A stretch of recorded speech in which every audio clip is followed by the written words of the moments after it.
In this video, you're going to find out how to think positive and be happy.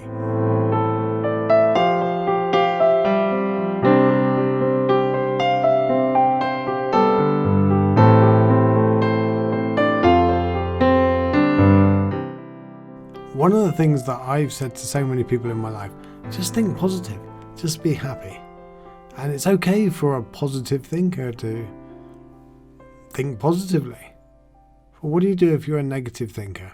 What do you do if you have that bias? Well, first of all, we have a negative bias. Everybody does have a negative bias. And it's because it keeps us alive. It keeps us safe. If you have two people running towards you and one carrying a tray of donuts and one carrying a knife, which one should you focus on? If you go into a store and you've got a load of newspapers and lots of them telling you how wonderful and how beautiful the world is, but one telling you about how you could end up seriously ill and die, which one are you going to focus on? Which one's going to get your attention? Yeah, exactly. So the bias towards negative is normal. It's okay. And is negative thinking bad? No.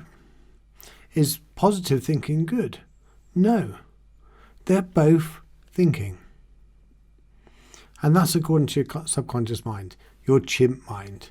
I don't know if you ever read the chimp paradox, but in the chimp paradox, it says that your subconscious mind is like a chimp, a young 3 or 4 year old chimp. And it just thinks stuff up and it's just playing and it's just doing what it can to survive in the world. It takes everything personally. It gets triggered by everything and doesn't really know what's right and wrong or anything like that. Well, essentially it's right. The subconscious mind doesn't think of negative and positive things or anything like that. It just thinks of habit and your habitual thought pattern, what you normally think about based on your past experiences and your life. So if you've had a hard time for quite a while and you've had some really brutal experiences in life, you'll be thinking those things and you'll have that pattern of protecting you from that. Don't go there. Don't go near there. The same as if you've got a lot of debt or you've got a lot of financial worries, you'll focus on that quite a lot because you need to. It makes sense to. So, but then you get people come along and just think positive. Just turn it around. Just look at it from a different angle. It's not that simple, is it? Here's the thing. Once someone gives you a cup of tea, so you're sat here and you say, oh, can I have a coffee, please? And then someone comes up and gives you a cup of tea. Can you turn that tea into a coffee? No. The tea's a tea. Nothing you can do about that.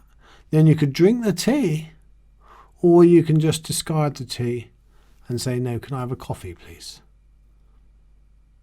But what we do is we get annoyed by the tea, but drink the tea anyway. And that's why we end up in the perpetual loop of negative thinking. So whatever thoughts we continually have, we get more of them. Think of your subconscious mind like this. Think of your thoughts as cups of tea and coffee. But let's change that. Let's not think of them as tea and coffee now. Let's think of them as trains. And I love this analogy. This is the best analogy, I think. You're sat at a train station and you're waiting for your thoughts to come along. So you sit down. Come on, give me my thoughts.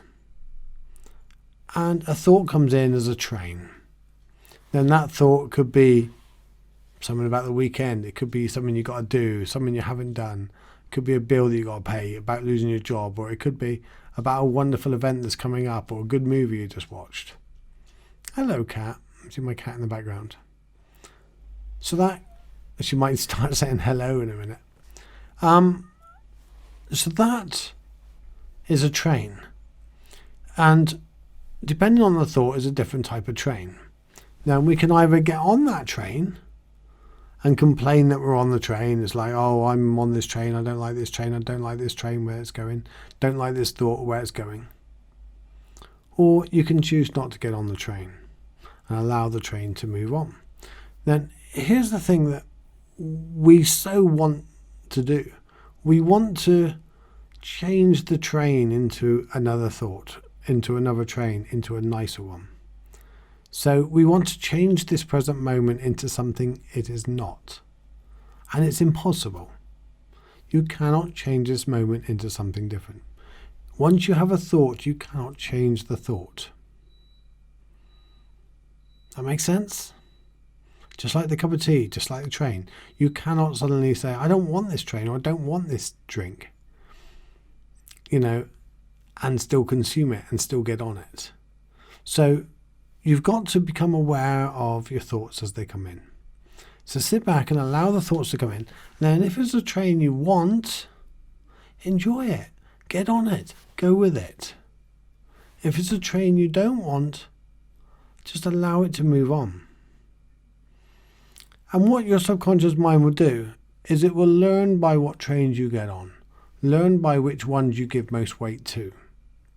Have you ever noticed the way you suddenly go shopping and you find something in the stores that you really, really want and you really like it? And then for the next few weeks, your subconscious mind will work out how to get it. It will see it everywhere. Just like when you suddenly buy a type of car. You didn't know it, but you now see those type of car everywhere. What you're doing is you're giving your subconscious mind something to look out for and be aware of. And we're just using that same mechanism in our mind that we use all the time to change the habitable thinking, whether it's negative, leading to misery, or positive thoughts leading to be happy. So by guiding what thoughts we have, by giving weight to, if you give more of a feeling to something, the more weight your subconscious mind will put on it. And the more motivation you'll have for it. You remember when you first met your puppy love, and you didn't need no motivation to get out of bed at that time. If someone come and said to you, I can't drop you off, you'll have to walk the 3 miles to go and see her or go and see him, you'd be there. You wouldn't even hesitate. You would have been there straight away. But when you don't have that emotion behind it, when you don't have that feeling behind it, there's no motivation for it. There's no desire for the subconscious mind to keep them bringing. So it goes with what you put weight behind it.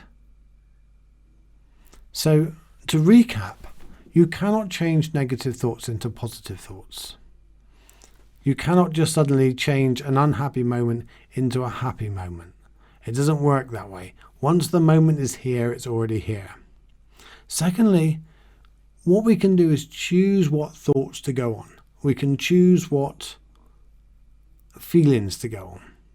If we're unhappy, we can choose to sit in the unhappiness and complain about it, or we can just allow that feeling to come and go like clouds. And just same as thought, we can allow that thought to come and go like clouds. And the third, eventually your mind will learn what you like and dislike. And if I leave you with this analogy, imagine a child giving you different items. It will learn what items you enjoy, by which ones you say, thank you, that's wonderful, I really enjoy that one. No, thank you, I don't want that one. Eventually that child will learn what items to give you. And that's exactly the same as your subconscious mind. You're teaching it to what you prefer and what you don't prefer. And you do it by putting weight and emotion behind the thoughts, the feelings. I'm Stephen Webb, and if you want to become one of my patrons, you can decide what videos that I put up and what topics. My patrons decided on this video by a way of a vote this week, and it'd be awesome if you could come in and add your influence and join us for live Q&As, group calls, and just see all my content in one place. Look, I hope you're doing okay. Stay safe, and let's change our lives around. Let's turn our lives around. Let's turn that negative pattern into a positive pattern by slowly influence our subconscious mind. Don't forget to subscribe so you don't miss any more videos. And if you want to become a patron, I'd love to see you over there. There's a link in the description below. Bye. Namaste. you.